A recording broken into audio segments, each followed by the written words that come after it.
Niaje, I hope mko fiti. Sasa tumeingia Job. Job is a very very poetic book, and Job inaanza na kishindo, yani inaanza na boom boom. Haina ati stories za ati ni tuende tukienda. This is the Imperfect Christian, hosted by me, Mr. Iningu Victor.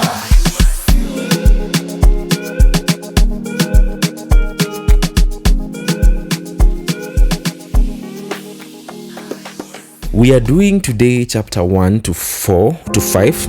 Yay! We are in day 4. We've given Genesis a pause kidogo. Sasa tumeingia Job and we're going through this. It's a very poetic book. And today, day 4, we are starting Job with strength. And we are gonna go through from chapter 1 to 5.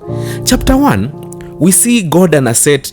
Unasikianga watu wasemanga pilot. Unaekewa setting. We are in the land of Uz. And there's a man named Job. And this man, he's blameless and upright. He feared God and shunned evil. He had 7 sons and 3 daughters. And he owned 7,000 sheep, 3,000 camel, 500 yokes of oxen, and 500 donkeys, and had a large number of servants. He was the greatest man among the people of East. Yani alikuwa na mali kupindukia. And watoi wake walikuwa wanapenda kupiga sherehe. And every time watoto wake wanapiga sherehe, asubuhi he would offer a sacrifice, saying in his heart that maybe my children had Mary and cast God in the heart. Like maybe walifanya dhambi. And he would sacrifice for all the kids. And that was his custom. And God had blessed the works of his hands. Like yeye alikuwa tu Mungu tu amembariki. And so one day, the angels wakakuja kwa heaven, wanakuja unajua venye watu wanakujanga kureport kama venye mnakuanga na boardroom. So angels wameingia boardroom ya heaven na Satan akaingia katikati yao. And as they were reporting, God anauliza Saito, wewe nini imekuleta hapa? Alafu Mungu like alikuwa anaaminia Job sana. Anamwambia Saito, umechekiwa servant wangu hapa anaitwa Job. Umemcheki aje? Saito anamwambia wewe hakuna kitu kama hiyo. Job anakutumikia kwa sababu umembariki and you have blessed his works of his hand na umeweka a hedge. Like hadi shetani alikuwa anajua Job amebarikiwa na Mungu anampenda na Mungu amemzingira. Mungu akamwambia we hakuna kitu kama hiyo. Job ananitumikia kwa sababu tu ananitumikia. Shetani akaekelea bet, akaekelea odds kwa meza. Bas kama ni hivyo ni allow niende ni dhobodhe. Nitaka kudhobodha, niende ni chokoze. Tuone kama bado atakutumikia. God akamwambia sawa, wewe fanya hivyo. But do not touch his body. Usimguze yeye, muache. So we see shetani anaanza. Anaua watoto. Watu wanatekwa nyara. Yani ilikuwa situation yenye unasikia msee anasema one day Job's sons was having feast and drinking water and wine. A messenger came to say to Job, the oxen were plowing and the donkeys were grazing nearby, and the Sabians came and attacked and came them, and they put the servants to sword, and I'm the only one who survived. Akiongea tu mwingine anakuja bad news, mwingine bad news, mwingine bad news, mwingine bad news, mwingine bad news, and the final bad news was watoto wake pia wamekufa wakiwa sherehe. Nyumba ilibomoka bana. And Job alianguka to his ground. Akararua nguo, akachonyoa nywele yake yote, akaiweka chini na akaanguka na akamwabudu Bwana na akasema, hii scripture inakuanga sana nasikianga ikihubiriwa kwa mazishi. Unasikianga naked I came from my mother's womb and naked I shall depart. The Lord gave and the Lord has taken away. May the name of the Lord be praised. Hallelujah. Yani aliamua mimi sifanyi kuangalia. Mungu ndo alinibariki na ameamua iende, iko sawa. Jina lake liabudiwe. And we see in verse 22 of chapter 1 after the pilot, in all this Job did not sin by charging God with wrongdoing. On another day, shetani hakutosheka koleka, hapana. Huyu lazima tuchokoze kabisa. Kanapumua finya kabisa. Shetani akaona hapana, bado ako sawa, acha nichokoze zaidi. So day 2 pia akatokelezea pia malaika wakienda mbele ya Mungu kupresent reports. Bwana Mungu, hivi ndio kunaendelea hivi. Mungu anaona, ala, shetani mbona bado umekuja leo? Si nilikwambia Job ni mnoma? Shetani akasema hapana Mungu. Skin for skin. Niruhusu nimguze hiyo ngozi tuone kama bado atakutumikia. Mungu akamwambia, haya basi, nimekupa ruhusu. lakini do not dare touch his life, like usijaribu kuniulia mtumishi, umenisikia? Akasema sawa basi twende. Job got painful sores, yani ilikuwa ile design that hizi sores ilikuwa mingi sana mpaka alichukua a broken pottery. Unaimagine umechukua kikombe imevunjika ama sahani imevunjika kwa kapisi, ile zenye tulikuwa nitango kauro, sahani ya kauro ama kikombe ya kauro, amechukua hiyo kauro ndo anajigwaragwara nayo ngozi because of how painful it was. Yani ilikuwa so bad that hadi wife yake akakuja kamwambia in verse 9 of chapter 2, are you still maintaining your integrity? Curse God and die. Nini? But Job replied and said, you're talking like a foolish woman. Shall we accept good from God and not trouble? And in all this, Job did not sin in what he said. Then hapa something interesting ina happen. Mabeshte watatu wa Job wakatokelezea. Kulikuwa na Eliphaz the Termite, kulikuwa na Bildad the Shuhite, and Zophar the Naamathite. Wakatokelezea and they came to sympathize with him and comfort him. I pray that for you, that even when trouble comes to your home, that God will present, or you will have people around you who can come and sympathize with you.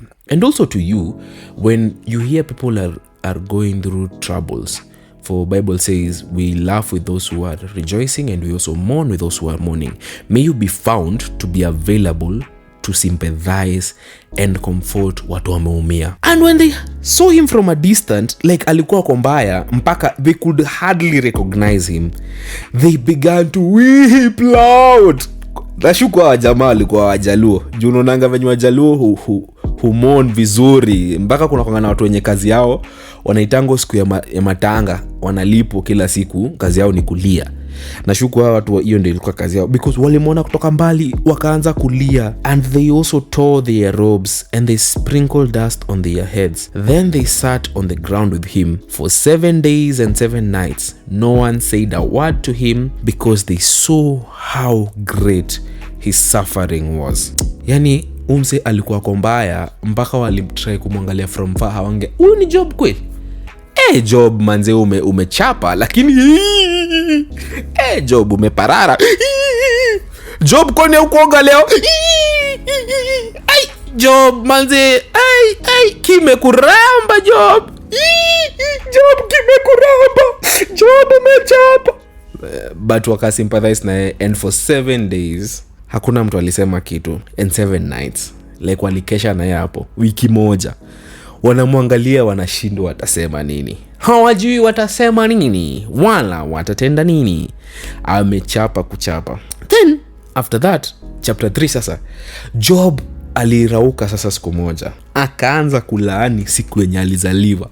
Akailani, akasema atajua mbona hiyo style hiyo asubuhi, mbona kukua dark, mbona siku kwa aborted, mbona nilitokelezea, kwa nini nikakuwa hapa, ningekufanga tu hata ni kama still jubo, yani ningekuwa miscarried, mbona nilizaliwa, because of how painful the day was.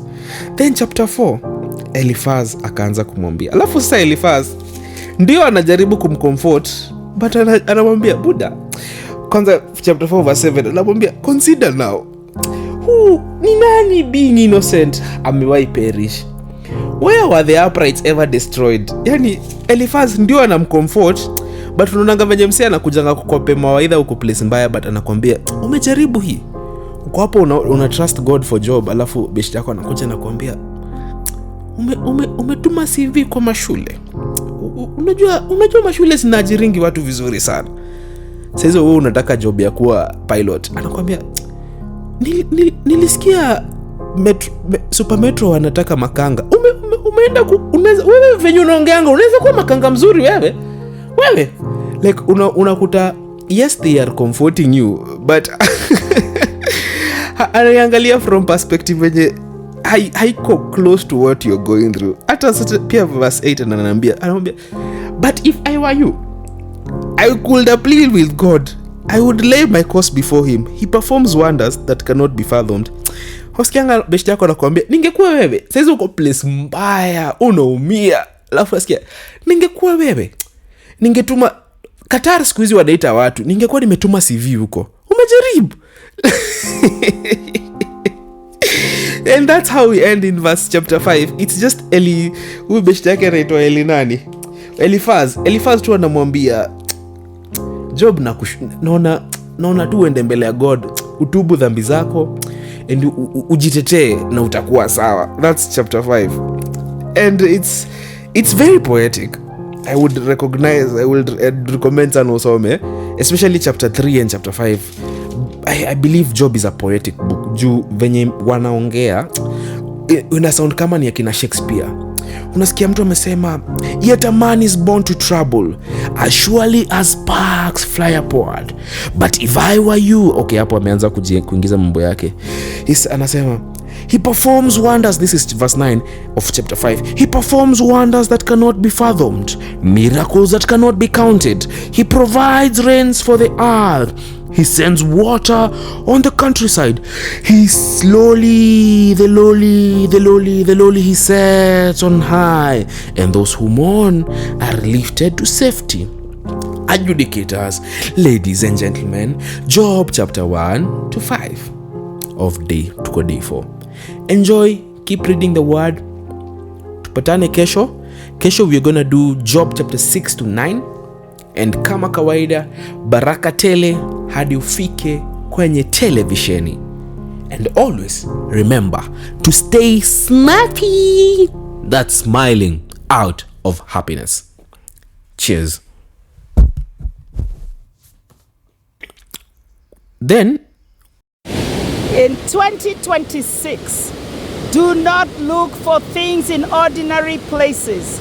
Rainbows are usually in the sky. We never think to look for them on the ground.